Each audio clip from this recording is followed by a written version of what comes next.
The English Journal Podcast. Welcome back to the English Journal.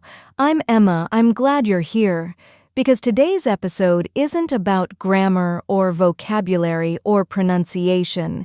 It's about something much quieter, but far more powerful. It's about listening. We spend years learning how to read, how to write, how to speak, but almost no one teaches us how to listen. And yet, listening is what shapes our relationships, our work, and even our happiness. Think about your day. From the moment you wake up, messages, notifications, calls, videos, podcasts, the world is shouting for your attention. We live in what psychologists call the attention economy. Everyone wants your ears, your time, your reaction.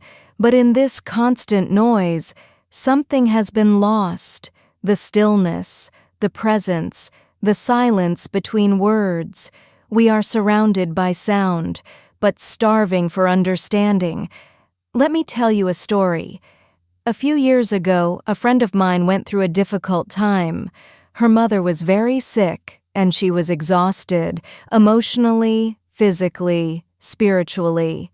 One night she called me. She talked for almost an hour.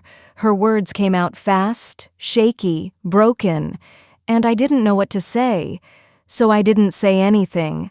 I just listened.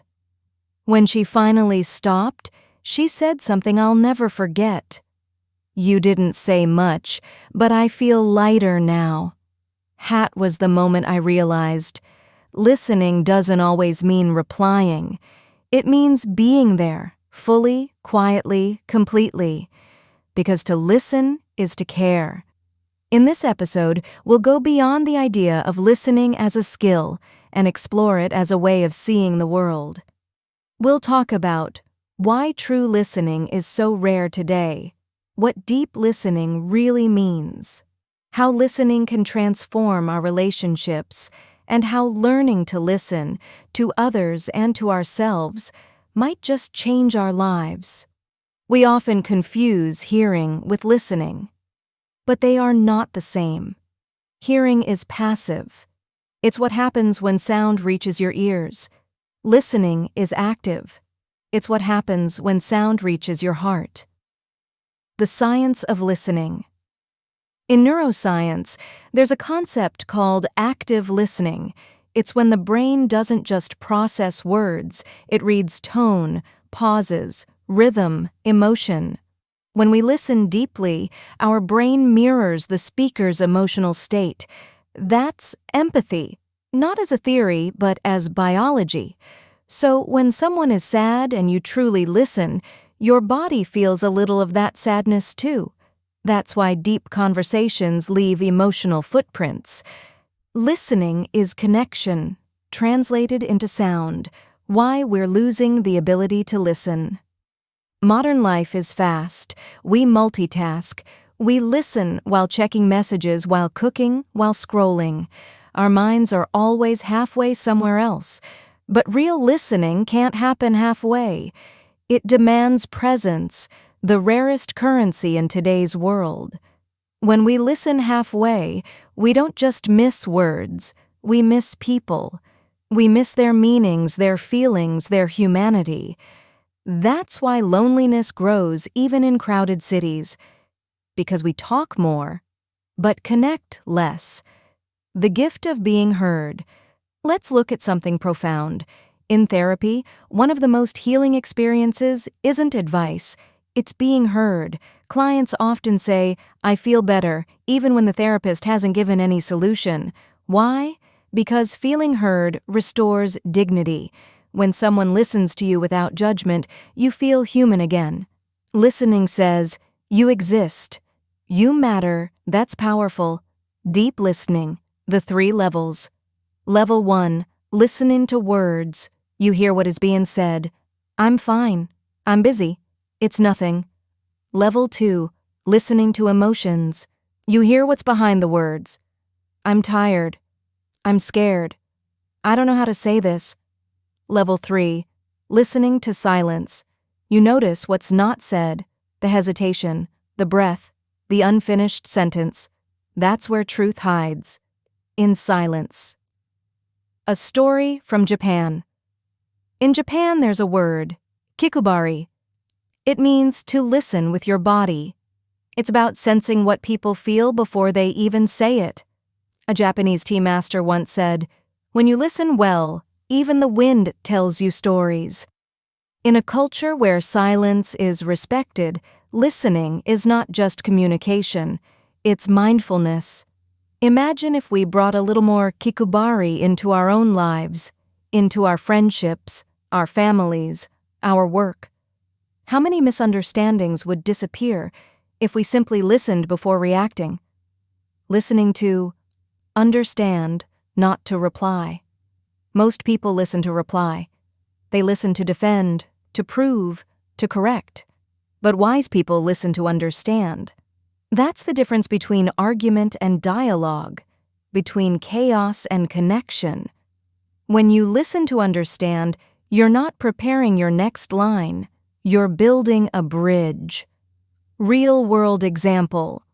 Leadership research from Harvard Business Review found that the best leaders, the ones who inspire loyalty and creativity, are those who listen.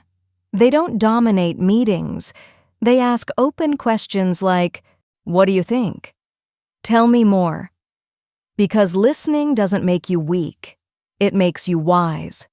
So the next time you're in a conversation, try this simple shift. Don't listen to respond. Listen to see. The person in front of you isn't just speaking. They're revealing a piece of their inner world. And the more deeply you listen, the more deeply you'll understand life itself. Now, let's bring the lesson back to language, because communication is not just speaking English, it's understanding people through English. Here are some key expressions, phrasal verbs, and structures from today's theme.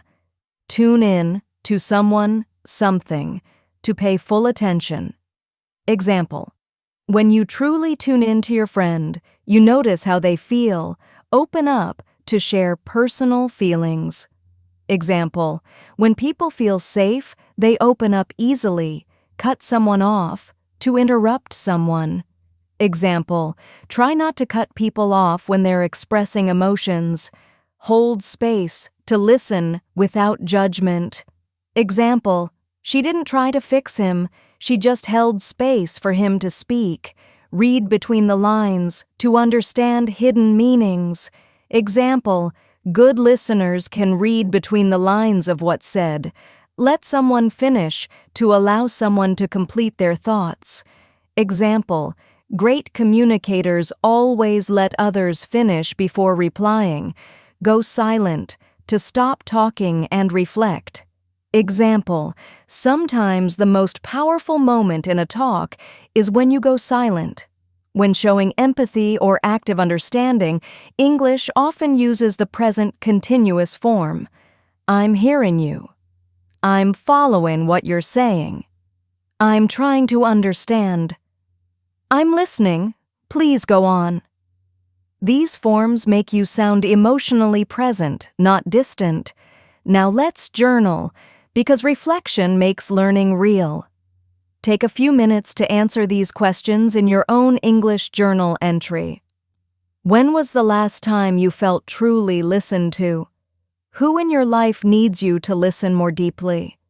What kind of listener do you want to become? Write your answers slowly, thoughtfully, as if you're having a quiet conversation with yourself. The greatest conversations in life are not about words, they're about presence. To listen is to give love silently. To be listened to is to feel understood. In a world that keeps talking, be the one who listens. Because sometimes the quietest person in the room is the one who changes it. Thank you for listening to the English Journal. If today's episode helped you think, feel, or reflect, share it with someone who might need it. Remember, real learning begins when you slow down and listen. Until next time, Stay curious, stay kind, and keep your heart open. Bye-bye.